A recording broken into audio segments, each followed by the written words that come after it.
BBC Bangla. এখন সন্ধ্যা 7:30। একটু পরেই শুনবেন সর্বশেষ বিশ্ব সংবাদ। আপনারা বিবিসি শুনছেন ঢাকায় FM 100, রাজশাহীতে 88.8, খুলনায় 88.8। আপনারা যেখানে আছেন, বিবিসি আপনার সাথেই আছে।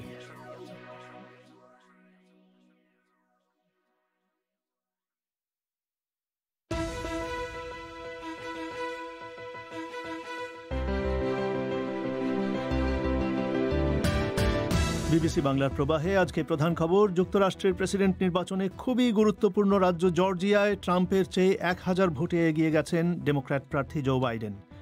এই রাজ্যে যদি ট্রাম্প হেরে যান তাহলে তিনি 270টি ইলেকটোরাল ভোট আর কোনোভাবেই পাবেন না। শুনবেন এ নিয়ে বিস্তারিত সর্বশেষ খবর। আর মিয়ানমারে নির্বাচন হয়ে গেলেই রোহিঙ্গা প্রত্যাবাসনের প্রশ্নে ভারতকে জড়িত করে নতুন উদ্যোগ নিতে চায় বাংলাদেশ। সর্বশেষ যে ভারতের পররাষ্ট্র সচিব সফর করে গেলেন, সেখানেও তিনি বলেছেন যে রোহিঙ্গা প্রত্যাবাসনের ক্ষেত্রে ভারত ভূমিকা পালন করবে। তো আমরা সামনে এই যে নির্বাচন পরবর্তী যে নতুন সরকার গঠিত হবে, সেই সময়ে আমরা সেই রাষ্ট্রগুলিকে তাগাদা দিব। থাকবে বিশেষ রিপোর্ট। বাংলাদেশে নৃশংস গণপিটুনির ঘটনা কেন এত বেড়ে গেছে, এসব নিয়েই বিবিসি বাংলার আজকের প্রবাহ।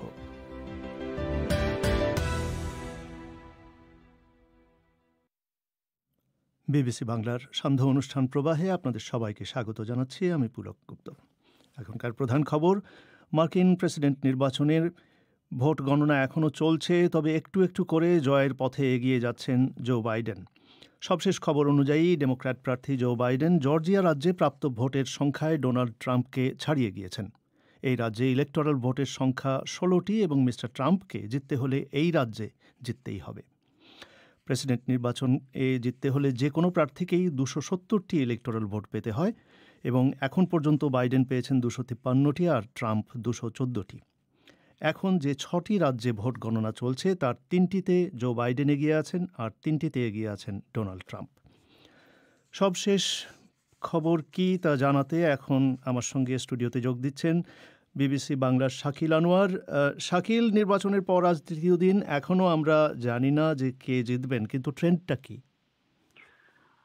পুলক, ট্রেন্ড যদি এক কথায় বলতে হয় তাহলে জয়ের সম্ভাবনা জো বাইডেনের এখন অনেক বেশি এবং এই সম্ভাবনা তিনি কিন্তু বাড়িয়ে চলেছেন। যেমন ইলেকটোরাল কলেজ ভোট সেটা এখন তার ঝুলিতে, জো বাইডেনের ঝুলিতে 253, ডোনাল্ড ট্রাম্পের ঝুলিতে 214টি, অর্থাৎ 17টি ইলেকটোরাল ভোট যদি জেতেন জো বাইডেন এখন, তাহলে সেই ম্যাজিক নাম্বার যেটা 270, যেটা পেলে তিনি প্রেসিডেন্ট হবেন, সেটাতে তিনি পৌঁছে যাবেন। অন্যদিকে ডোনাল্ড ট্রাম্পকে কিন্তু 56টি এখনো ভোট জোগাড় করতে হবে, খুব কঠিন। এবং আমরা যেটা দেখতে পাচ্ছি, যে ট্রেন্ড আমরা দেখতে পাচ্ছি যে অ্যারিজোনাতে, জর্জিয়াতে, নেভাদাতে 3টা রাজ্যেই কিন্তু বাইডেন এখন এগিয়ে আছেন। জর্জিয়াতে তিনি পিছিয়ে ছিলেন গতকাল পর্যন্ত, কিন্তু এখন যেটা দেখছি আমরা 99% সেখানে ভোট গণনা হয়েছে। এবং আপনি কিছুক্ষণ আগে যেটা বলছিলেন যে জো বাইডেন সেখানে 1000 ভোটে এগিয়ে গেছেন, সেখানে ঘন্টা দেড়েক আগের একটি খবর। পেনসিলভানিয়া, যেটা সবচেয়ে বড় রাজ্য এগুলোর ভেতরে, 20টি ভোট সেখানে আছে ইলেকটোরাল কলেজ ভোট সেখানে, এবং নর্থ ক্যারোলাইনাতে সেখানে এগিয়ে আছেন ডোনাল্ড ট্রাম্প। কিন্তু যত গণনা বাড়ছে, যত সময় যাচ্ছে, সেখানে কিন্তু জো বাইডেন ব্যবধান কমিয়ে আনছেন এবং অনেকটাই কমিয়ে আনছেন। আমি দেখছিলাম যে গতকাল যেখানে পেনসিলভানিয়াতে ব্যবধান ছিল 1.5 লক্ষ 2 লক্ষ ভোট, সেখানে কিন্তু এখন মাত্র অল্প কিছু ভোটের ব্যবধান, মানে 20,000 ভোটের ব্যবধান দাঁড়িয়েছে পেনসিলভানিয়াতে। সুতরাং সেগুলোতেও মানে কি হবে বলা যাচ্ছে না। কিন্তু জর্জিয়াতে হয়তো খুব বেশি দেরি লাগবে না ঘোষণা করতে, ফলাফল জানতে।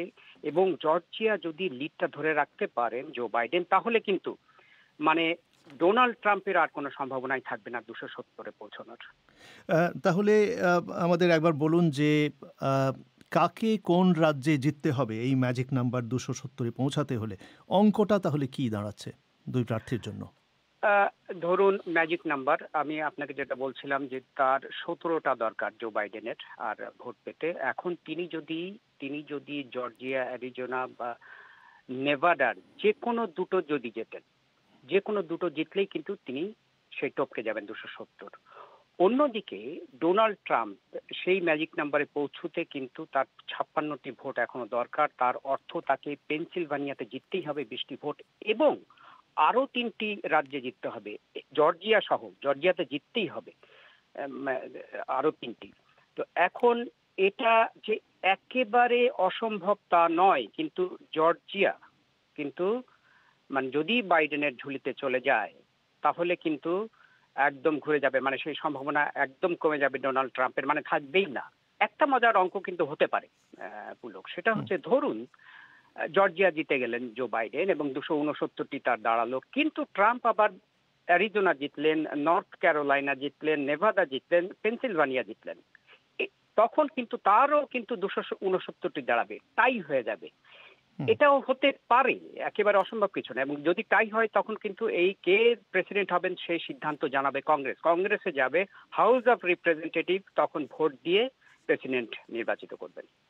তো এখন এই রিপাবলিকান শিবিরে এবং মিস্টার ট্রাম্প তারা কি বলছেন, তারা কি করছেন এই পরিস্থিতিতে? পুলক, গত রাতেও কিন্তু হোয়াইট হাউসে আরেকটি প্রেস কনফারেন্স করে ডোনাল্ড ট্রাম্প সেই কারচুপির অভিযোগ করেছেন।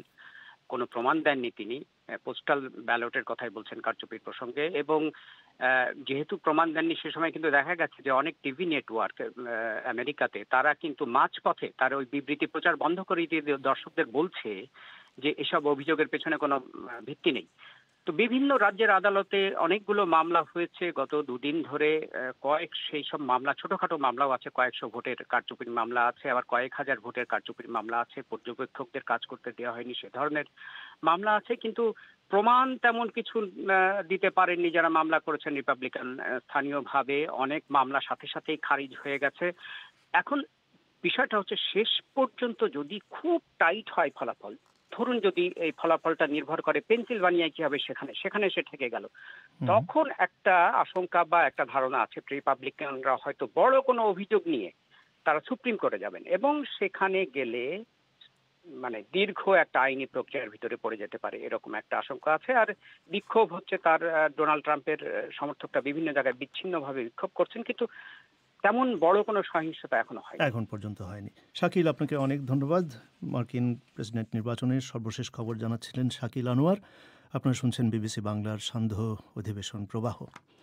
এখানে আপনাদের জানিয়ে দিই বিবিসি বাংলার আগামীকালকের ফোন ইনের বিষয়বস্তু। মার্কিন যুক্তরাষ্ট্রের প্রেসিডেন্ট নির্বাচনের ফলাফল জানা যাবে আর কয়েকদিনের মধ্যেই, এবং এই নির্বাচনে ডোনাল্ড ট্রাম্প বা জো বাইডেন যিনিই জয়লাভ করুন, যুক্তরাষ্ট্রের দিক থেকে বাংলাদেশ কি প্রত্যাশা করতে পারে বলে আপনার মনে হয়? এ নিয়েই হবে বিবিসি বাংলার শনিবারের ফোন ইন। এতে যোগ দিতে চাইলে 0171415578 এই নম্বরে ফোন বা SMS করে আপনার নাম এবং নাম্বার জানিয়ে দিন। অনুষ্ঠানের আগে আমরাই আপনার সঙ্গে যোগাযোগ করব। আপনারা শুনছেন বিবিসি বাংলার প্রবাহ।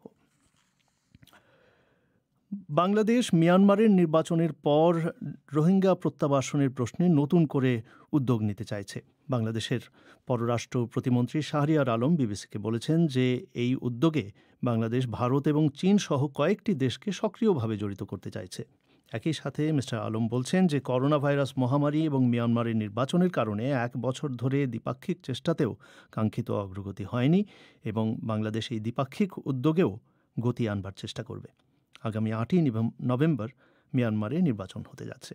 ঢাকা থেকে শুনুন কাদির কল্লোলের প্রতিবেদন। রোহিঙ্গা সংকট সমাধানে বাংলাদেশ, চীন এবং মিয়ানমারকে নিয়ে ত্রিপক্ষীয় একটি কমিটি করা হয়েছিল। গত বছর সেই কমিটি 2 দফা বৈঠক করেছিল, কিন্তু করোনা ভাইরাস মহামারীর পাশাপাশি মিয়ানমারের পক্ষ থেকে তাদের নির্বাচনের অজুহাতের কারণে এবছর সেই কমিটির বৈঠক হয়নি বলে ঢাকায় কর্মকর্তারা জানিয়েছেন। তারা বলেছেন এখন মিয়ানমারের নির্বাচনের পর বাংলাদেশ সেই কমিটির বৈঠক করতে চাইছে। তবে এই উদ্যোগে চীনের পাশাপাশি বাংলাদেশ আরও কয়েকটি দেশকে, বিশেষ করে ভারত এবং জাপানকে যুক্ত করার চেষ্টা করছে। পররাষ্ট্র প্রতিমন্ত্রী শাহরিয়ার আলম বলেছেন, রোহিঙ্গা সমস্যা সমাধানে ভারত সক্রিয়ভাবে সহযোগিতা করবে বলে বাংলাদেশ সরকার মনে করছে। আমরা দ্বিপাক্ষিক যে আলোচনা সেটাকেই সর্বোচ্চ গুরুত্ব দেই, তবে অবশ্যই এটা এখন আর দ্বিপাক্ষিক বিষয় নেই, এটা আন্তর্জাতিক বিষয়। এটা জাতিসংঘ বা ওইরকম একটা বৃহৎ আকার এটা ধারণ করেছে। সেক্ষেত্রে মিয়ানমারের বন্ধু রাষ্ট্র হিসাবে চায়না একাধিক বৈঠক আমাদেরকে নিয়ে করেছে, আমরা সেটাকে সাধুবাদ জানিয়েছি। ভারতের সাথেও মিয়ানমারের একটা ভালো সম্পর্ক আছে বলে আমরা মনে করি। সেক্ষেত্রে আমরা যখন ভারতের সাথে বৈঠক করি আমরা এটা প্রতিনিয়তই বলি, এবং তারাও আপনারা দেখেছেন যে ভারতের পররাষ্ট্রমন্ত্রী এমনকি ভারতের প্রধানমন্ত্রী সর্বশেষ যে ভারতের পররাষ্ট্র সচিব সফর করে গেলেন, এখানেও তিনি বলেছেন যে রোহিঙ্গা প্রত্যাবর্ষণের ক্ষেত্রে ভারত ভূমিকা পালন করবে। তো আমরা সামনে এই যে নির্বাচন পরবর্তী যে নতুন সরকার গঠিত হবে সেই সময়ে আমরা সেই রাষ্ট্রগুলিকে তাগাদা দিব। রোহিঙ্গা সমস্যা আন্তর্জাতিক অপরাধ আদালত পর্যন্ত গড়িয়েছে। রোহিঙ্গাদের হত্যা এবং নির্যাতনের অভিযোগের ব্যাপারে জাতিসংঘের একটি আদালতে এখন বিচার কার্যক্রম চলছে।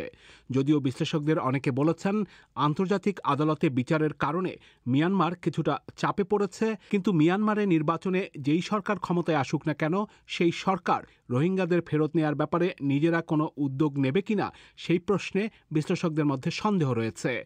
ঢাকা বিশ্ববিদ্যালয়ের আন্তর্জাতিক সম্পর্ক বিভাগের অধ্যাপক লাইলুফার ইয়াসমিন বলেছেন, ভারত, চীন এবং জাপানকে সাথে নিয়ে চাপ সৃষ্টি করা গেলে বাংলাদেশ কার্যকর ফল পেতে পারে। আমার মনে হয় যদি চায়না এবং ইন্ডিয়া রিজিওনাল পাওয়ারকে নিয়ে কাজ করতে পারে, দেন ইন্টারন্যাশনালাইজিং দ্য ইস্যু। এবং একই সাথে আপনাকে একটু দেখতে হবে যে জাপানের রোলটা কিন্তু এখানে খুব ইন্টারেস্টিং, কারণ জাপান কিন্তু একটা ইউনিফাইড সাপোর্ট যেটাকে বলে কন্টিনিউস সাপোর্ট সেটা কিন্তু দিয়ে গেছে। তো সেই জন্য আমাদের কাজ যেটা হবে যে জাপানকে আমরা কোনোভাবে এটার সাথে আরো ইনভলভ করতে পারি কিনা। তো আমি গভর্নমেন্টের পরিবর্তনের সাথে এটা ডিরেক্ট সম্পর্ক দেখি না, আমি রাদার দেখছি যে রিজিওনাল অ্যাক্টরগুলোর কাজটা মানে এটাকে ত্বরান্বিত করতে পারে। কর্মকর্তারা অবশ্য ভারত এবং জাপানকে নিয়ে মিয়ানমারের সাথে আলোচনার নতুন চেষ্টার কথা বলছেন। একই সাথে মিয়ানমারের সাথে দ্বিপাক্ষিক উদ্যোগ আবারও শুরু করার বিষয়েও গুরুত্ব দেওয়ার কথা বলা হচ্ছে বাংলাদেশের পক্ষ থেকে। পররাষ্ট্র প্রতিমন্ত্রী শাহরিয়ার আলম বলেছেন, দুই দেশের মধ্যে আগে যেসব আলোচনা হয়েছিল নির্বাচনের পর মিয়ানমার সেগুলো বাস্তবায়নের উদ্যোগ নেবে বলে তাঁরা প্রত্যাশা করছেন। যে রোহিঙ্গা সমস্যাটি আছে কোভিড পরিস্থিতির কারণেই মূলত, এবং তাদের দেশে নির্বাচনের কারণে আমরা মনে করি যে প্রত্যাশা ছিল আমাদের সে কাঙ্ক্ষিত লক্ষ্য আমরা অর্জন করতে পারিনি। তো সেখানে আশা করি নির্বাচিত সরকার যেই নির্বাচিত হোক তারা আমাদের সাথে যে দ্বিপাক্ষিক চুক্তিগুলি করেছেন সেই দ্বিপাক্ষিক চুক্তির আলোকে তারা সেগুলি বাস্তবায়নের লক্ষ্যে সত্যিকার অর্থেই ব্যবস্থা গ্রহণ করবেন, এবং সেই সাথে সাথে আইপিজে যে ইন্টারিম মেজার্স গুলি বলেছিল মিয়ানমারকে প্রতি 3 মাস অন্তর অন্তর একটি রিপোর্ট সাবমিট করার যে বিষয়গুলি এবং ধারাবাহিকভাবে উন্নতি করা, বিশেষ করে রাখাইন রাজ্যে এবং রোহিঙ্গাদেরকে ফেরত নেওয়ার জন্য একটা আদর্শ পরিবেশ তৈরি করা, সেই লক্ষ্যে সেই সরকার কাজ করবে এবং সেই লক্ষ্যে আমরা আমাদের কার্যক্রম আরো জোরদার করব। লক্ষ লক্ষ রোহিঙ্গার প্রত্যাবাসনের প্রশ্নে বাংলাদেশ এবং মিয়ানমারের মধ্যে যৌথ ওয়ার্কিং কমিটির বৈঠকও হচ্ছে না 1 বছরের বেশি সময় ধরে। কর্মকর্তারা বলেছেন, মিয়ানমারের নির্বাচনের পর এই যৌথ ওয়ার্কিং কমিটির বৈঠক আয়োজনেরও চেষ্টা করা হবে। কাদির কল্লোল। বাংলাদেশ থেকে যারা বিনিয়োগ কোটায় বিদেশে নাগরিকত্ব নিয়েছেন তাদের ব্যাপারে তথ্য চেয়ে সম্প্রতি পররাষ্ট্র মন্ত্রণালয়ে এক চিঠি পাঠিয়েছে দুর্নীতি দমন কমিশন বা দুদক। অভিযোগ উঠছে যে বাংলাদেশ থেকে বিদেশে অর্থ পাচার অবৈধ হলেও অনেকেই এই সংক্রান্ত আইন অমান্য করে বিদেশে নাগরিকত্ব নেবার জন্য তাদের অর্জিত সম্পদ নানা পথে বিদেশে বিনিয়োগ করছেন। দুদক বলছে তালিকাটি পাওয়া গেলে অভিযুক্তদের বিরুদ্ধে আইনানুগ ব্যবস্থা নেওয়া হবে। ঢাকা থেকে সঞ্জনা চৌধুরী। যুক্তরাষ্ট্র, Britain, Canada, Australia, Singapore, Malaysia সহ বহু উন্নত দেশ বিনিয়োগের শর্তে সেখানে স্থায়ীভাবে বসবাস ও নাগরিকত্বের সুযোগ দিয়ে থাকে। এভাবে যেসব বাংলাদেশি নাগরিকত্ব নিতে বিদেশে বিনিয়োগ করেছেন তাদের নামের তালিকা ও তথ্য চেয়ে পররাষ্ট্র মন্ত্রণালয়ের কাছে গত মাসে চিঠি পাঠিয়েছে দুর্নীতি দমন কমিশন দুদক। অভিযোগ রয়েছে ওইসব দেশে নাগরিকত্ব পেতে অনেক বাংলাদেশি হুন্ডি, মিস ইনভয়েসিং সহ নানা উপায়ে দেশের বাইরে অর্থ পাচার করছে। ওই তালিকা অনুযায়ী যাদের বিরুদ্ধে বিনিয়োগের আড়ালে অর্থ পাচারের প্রমাণ মিলবে, ওই তালিকা অনুযায়ী কারো বিরুদ্ধে বিনিয়োগের আড়ালে অর্থ পাচারের প্রমাণ মিললে আইনত ব্যবস্থা নেওয়া হবে, সেই সঙ্গে অর্থ ফেরত আনা হবে বলে জানিয়েছেন দুদকের মানি লন্ডারিং বিভাগের মহাপরিচালক আনম আল ফিরোজ।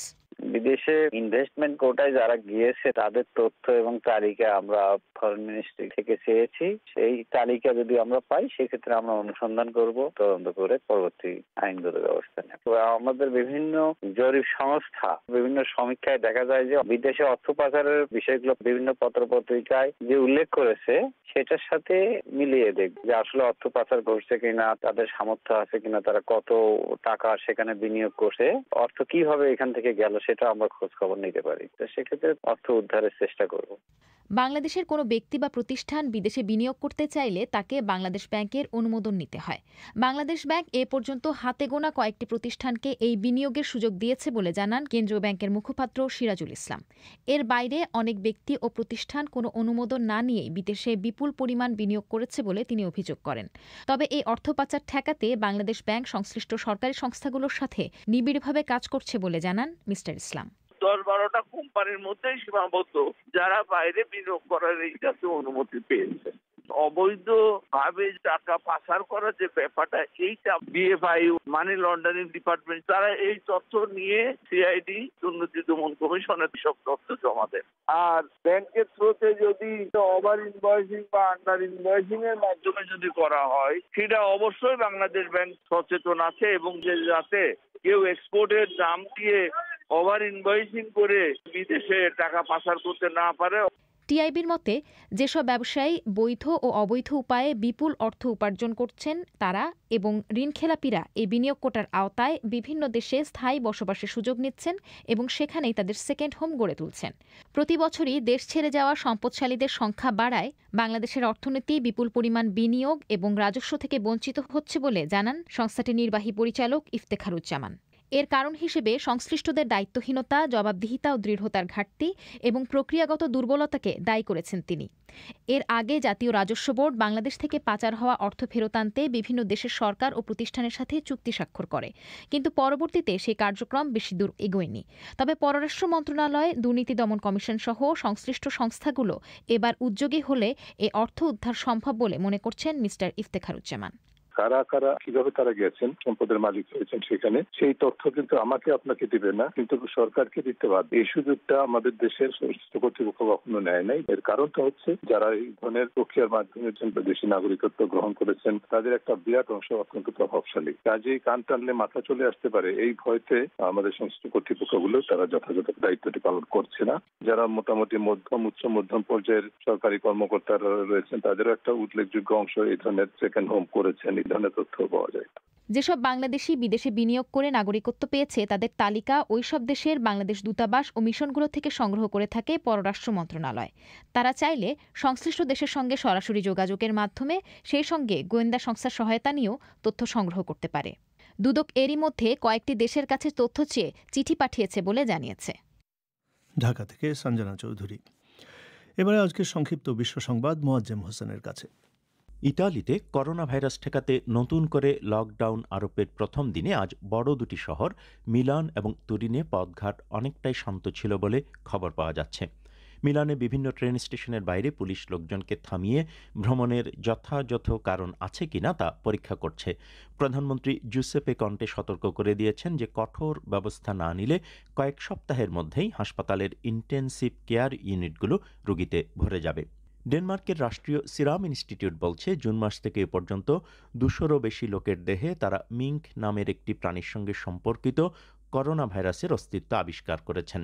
এই প্রাণীর চামড়া দিয়ে পোশাক তৈরি করে এমন কিছু কারখানার 12 জন লোক সংক্রমিত হবার পর ফার্মের সকল মিঙ্ক মেরে ফেলার জন্য প্রধানমন্ত্রী আদেশ দেবার একদিন পর একথা জানা গেল। শ্রীলঙ্কা থেকে বর্জ্যবাহী 82-টিরও বেশি কন্টেইনার আজ যুক্তরাজ্যে ফিরিয়ে দেবার জন্য যাত্রা শুরু করেছে। এগুলো রিসাইকেল বা পুনঃব্যবহারযোগ্য করার জন্য শ্রীলঙ্কায় পাঠানো হয়েছিল, কিন্তু তাতে হাসপাতালের বর্জ্য এবং প্লাস্টিক সহ নানা বিপজ্জনক পদার্থ পাওয়া যায়।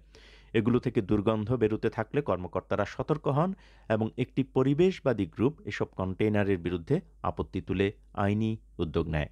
অস্ট্রেলিয়ার সঙ্গে তীব্র কূটনৈতিক বিরোধের পটভূমিতে চীন সেখান থেকে পণ্য আমদানির বিরুদ্ধে নতুন নিষেধাজ্ঞা আরোপ করতে শুরু করেছে।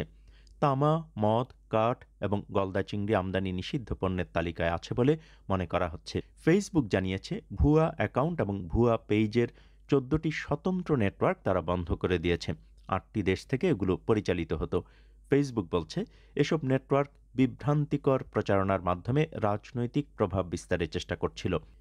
ইথিওপিয়ার প্রধানমন্ত্রী বলেছেন দেশটির উত্তরের টাইগ্রে অঞ্চলে এখন যে সামরিক অভিযান চলছে তার লক্ষ্য সীমিত এবং এই লক্ষ্য অর্জন করা সম্ভব। এই অভিযান নিয়ে ক্রমবর্ধমান আন্তর্জাতিক উদ্বেগের মুখে তিনি একথা বললেন। এক টুইট বার্তায় প্রধানমন্ত্রী অ্যাবি আহমেদ বলেন এই অভিযানের লক্ষ্য সেখানে আইনের শাসন এবং সাংবিধানিক শৃঙ্খলা ফিরিয়ে আনা। শুনছিলেন আজকের সংক্ষিপ্ত বিশ্ব সংবাদ। এবারে আজকের বিশেষ প্রতিবেদন, বাংলাদেশে নৃশংস গণপিটুনির ঘটনা সম্প্রতি এত বেড়ে গিয়েছে কেন? এ নিয়ে শুনুন আজকের বিশেষ প্রতিবেদন। পরিবেশন করছেন আকবর হোসেন। মাত্র 1 বছর 4 মাস আগের কথা।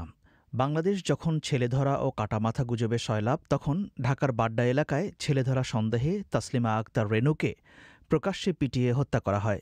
মিস রেনুকে হত্যার পর জানা গেল তিনি সন্তানকে স্কুলে ভর্তি করানোর জন্য তথ্য জানতে সে এলাকায় গিয়েছিলেন। এই ঘটনায় মামলা দায়ের এবং পুলিশের তদন্ত শেষ হলেও এখনও বিচার হয়নি। নিহত মিস রেনুর ভাগ্নে এবং মামলার বাদী সৈয়দ নাসিরউদ্দিন টিটুর মুখে এখন শুধুই হতাশা। বিচারটা যদি ঠিকমতো হয় এবং বিচার যদি বিচারের মতো হয়, তখন ওই বিচারের মধ্যে একটা বার্তা থাকে, একটা মেসেজ থাকে, যে মেসেজের মাধ্যমে পরিবর্তন আসতে পারে। বাট আমরা যেটা আমার ফ্যামিলির অনেক সদস্যই এখন প্রায় হাল ছেড়েই দিয়েছে। আমার নানি এখন মানে আমার যিনি মারা গেছেন ওনার মা মৃত্যুসজ্জায় আছেন। তো ওনারা একটা আশা ছিল যে হয়তোবা বিচারটা উনি দেখে যেতে পারবেন। বিচারটা দ্রুত যদি হয়ে যেত এবং তাদেরকে যদি আইনের আওতা আমরা যদি নিয়ে আসতে পারতাম, সেই ক্ষেত্রে কিছুদিন আগে যে একজনকে পুড়িয়ে মারা হয়েছে তখন কিন্তু মানুষের সাহসটা পেত না। তো আমার খালার আগে যাদেরকে মারা হয়েছে তাদেরও যদি বিচার ঠিক মতো হতো তাহলে হয়তো এই সমস্যাটা হতো না। এ তো গেল গত বছরের ঘটনা। এখন থেকে 9 বছর আগে ঢাকার কাছের আমিনবাজারে 6 ছাত্রকে ডাকাত সন্দেহে পিটিয়ে হত্যা করে একদল এলাকাবাসী। হত্যাকাণ্ডের পরে জানা গেল তারা ডাকাত নয়, বরং শবে বরাতের রাতে বন্ধুরা মিলে সেখানে ঘুরতে গিয়েছিল। নিহতদের মধ্যে একজনের পিতা সাবেক ডেপুটি অ্যাটর্নি জেনারেল ও সুপ্রিম কোর্টের আইনজীবী আমিনুর রহিমও বলছিলেন 9 বছরেও বিচার শেষ হয়নি। এই তো বিভিন্ন ভাবে চড়াই উতরাই পার করে আপনার এখন মামলাটা ওই আর্গুমেন্ট স্টেজে আছে এবং একটা দীর্ঘ পরিক্রমা মধ্যে দিয়ে আসলো আর কি। এখন দেখা যাক এখন রায় কি হয়। এটা কারণ তো মানে এভরিবডি নোজ, কারণ বাংলাদেশে তো একটা বিচার শুরু হলে সেখানে বিভিন্ন রকম স্টেজ পার হয়ে আসতে হয়। আমি মনে করি যে বিচার সবসময় দ্রুত হওয়া ভালো, আবার এমন দ্রুত হওয়া ঠিক না যাতে আপনার মানে প্রপার এভিডেন্স গুলো যাতে এডিউস না হয়। তো আমি মনে করি যে একটা যুক্তিসঙ্গত সময়ের মধ্যে বিচার কার্য সম্পন্ন হওয়া উচিত। আপনার ছেলের ক্ষেত্রে কি সেটা হয়েছে? এই মামলার ক্ষেত্রে যুক্তিসঙ্গত? না, আমি মনে করি না, যুক্তিসঙ্গত সময় এটা হয়নি। মানে আর কি বলবো আর কি, আমার তো আর বলার কিছু নাই তেমন। গণপিটুনির নামে অসংখ্য হত্যাকাণ্ড হয়েছে বাংলাদেশে। 2006 সালের 28শে অক্টোবর ঢাকার পল্টনের রাস্তায় জামায়াত ইসলামের কয়েকজন কর্মীকে পিটিয়ে হত্যা করা হয়। সে ঘটনারও কোনো বিচার হয়নি। গণপিটুনির নামে হত্যাকাণ্ড বাংলাদেশে থেমে নেই। এর মধ্যে সর্বশেষ যুক্ত হয়েছে কোরআন অবমাননার গুজব ছড়িয়ে এক ব্যক্তিকে পিটিয়ে হত্যার পর মৃতদেহে আগুন ধরিয়ে দেওয়া। গণপিটুনির নামে যখনই কোনো হত্যাকাণ্ড হয় তখনই একটি মামলা হয়, কিন্তু আজ পর্যন্ত কোনো ঘটনার বিচার শেষ হয়নি। সুপ্রিম কোর্টের আইনজীবী মিতি সানজানা। নিরপরাধ বা অপরাধী যাই হোক, এই বিষয়টা আমি খুব স্পষ্টভাবে বলতে চাই, তিনি অপরাধী বা নিরপরাধী এটি আইনের মাধ্যমে বিচার প্রক্রিয়ার মাধ্যমে সেটি প্রমাণিত হবে। একজন মানুষের কিন্তু আইন হাতে তুলে নেওয়ার কোনো ধরনের কোনো সুযোগ নেই। এখন পর্যন্ত বাংলাদেশে খুবই দুঃখজনক ভাবে আমরা একটিও আপনার উদাহরণ পাইনি যেখানে গণপিটুনি দেওয়ার কারণে কোনো ব্যক্তি সাজা ভোগ করেছে বা তার কারাদণ্ড হয়েছে, যার ফলে কিন্তু এই ধরনের সামাজিক অপরাধগুলোকে প্রশ্রয় পেতে পেতে এটিকে আমরা খুব আমরা এটির সাথে খুব স্যানিটাইজড হয়ে যাচ্ছি, যে এটা কিন্তু খুবই সহনশীল আমরা, যে এই ধরনের ঘটনা গুলো যার ফলে একের পর এক কিন্তু ঘটেই যাচ্ছে, যেহেতু কোনো ধরনের উদাহরণ নেই। গণপিটুনির সময় মানুষের মাঝে নৃশংসতার মনোভাব অনেককে চমকে দিয়েছে। খবরগুলো পর্যালোচনা করে দেখা গেছে বেশিরভাগ ঘটনা ঘটেছে গ্রামাঞ্চলে নতুবা শহরাঞ্চলের নিম্ন মধ্যবিত্ত এলাকায়। বিশ্লেষকরা বলছেন গণপিটুনির মতো অপরাধের ক্ষেত্রে দেখা যাচ্ছে আর্থসামাজিক বিষয়টি অত্যন্ত গুরুত্বপূর্ণ। ঢাকা বিশ্ববিদ্যালয়ের অপরাধ বিজ্ঞানের শিক্ষক খন্দকার ফারজানা রহমান গণপিটুনির ঘটনাগুলোর দিকে নজর রাখেন। ধরুন যেই সোসাইটিতে সোশ্যাল ইনইকুয়ালিটি বেশি থাকে, আনইকুয়াল ডিস্ট্রিবিউশন অফ রিসোর্সেস থাকে, তখন হয় কি একটা অংশ, একটা জনগোষ্ঠী তারা তো প্রান্তিক বা ভালনারেবল হয়ে যায়। প্রপার লাইফ লিভিং এর জন্য কিন্তু কিছু বেসিক কন্ডিশন সোসাইটিকে দিতে হয় মানুষকে। সেই জিনিসগুলো যেহেতু সোসাইটি দিচ্ছে না, সেহেতু ওই মানুষটা সোসাইটির প্রতি দায়বদ্ধতা ঠিক সেইভাবে প্রকাশ করতে পারছে না। সুতরাং অবভিয়াসলি তার একটা মানুষের ব্যাকগ্রাউন্ড, তার নিডস, তার ওরিয়েন্টেশন, সে কোন স্ট্যাটাস থেকে আসছে, দিজ আর অলসো ইম্পর্টেন্ট, যে আসলে সে গণপিটুনিতে অংশ নিচ্ছে কি নিচ্ছে না। এবং আপনি দেখবেন যে এই যে একটা সোসাইটি, যেমন আমি বেনুর ঘটনাটায় কিন্তু মেইন আসামি মনে হয় ছিল, মেইন আসামি না তখন প্রায় 40-50 জনের নাম ছিল, একজন যাকে একদম ভিডিওতে দেখা গেছে সে কিন্তু সবজি বিক্রেতা। সুতরাং এই যে একটা মানুষ, এই আমি বলবো যে মানে কনসিকুয়েন্স না বুঝে একটা কাজ করে ফেললো, তার পুরো জীবনটা কিন্তু শেষ হয়ে যাচ্ছে এই একটা ঘটনার কারণে। সুতরাং এই যে মানুষের অসচেতনতার অভাবটা, এইটাও কিন্তু তার স্ট্যাটাস, তার কারেন্ট কন্ডিশন অফ লিভিং সবকিছুর সাথে জড়িত। গণপিটুনির মতো ঘটনাগুলো বেশি দেখা যায় বাংলাদেশের মতো অর্থনৈতিক এবং সামাজিকভাবে পশ্চাৎপদ সমাজে।